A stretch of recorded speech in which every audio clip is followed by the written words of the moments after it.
मित्रांनो, ही आपली कपाशी 4 दिवसापूर्वी 3 फुटावर होती. मग असं काय झालं की 3 दिवसामध्ये ही कपाशी 4 फूट झाली. म्हणजे 3च दिवसामध्ये 1 फूट कशी वाढली? थोडंसं आश्चर्य वाटतंय ना? तर चला जाणून घेऊया या मागचा विज्ञान किंवा या मागची प्रॅक्टिकॅलिटी. तर मित्रांनो, आपल्या वातावरणामध्ये जवळजवळ 71% नायट्रोजन आहे आणि आपल्या जमिनीमध्ये असे पण जीवाणू असतात जे हवेतला नायट्रोजन घेऊन आपल्या पिकांना मुळाजवळ उपलब्ध करून देतात.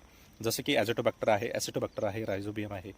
रायझोबियमच्या गाठी असल्यामुळे ते जमिनीमध्येच होतो, परंतु बाकीचे ॲझोटोबॅक्टर वगैरे जे आहेत तर हे काय करतात, वातावरणातला जो नायट्रोजन आहे तो अवेलेबल करून मुळाजवळ देतात आणि म्हणून ह्या पिकांची वाढ झालेली पाहायला मिळते. आणि ह्या वातावरणामध्ये तुम्ही लक्षात ठेवा, तुम्हाला 3 दिवसापूर्वी जो व्हिडिओ दिला इन्स्टावर, तर त्यामध्ये तुम्हाला दाखवलं होतं की पेऱ्यातलं अंतर 1 बोट 2 बोट एवढं आहे, परंतु तुम्ही जर इकडं वरती जर आलात तर 4 बोटाचा पेरा तयार झाला आहे. आणि हा कधी होतो? ज्यावेळेस नायट्रोजनची लेवल वाढते त्यावेळेस.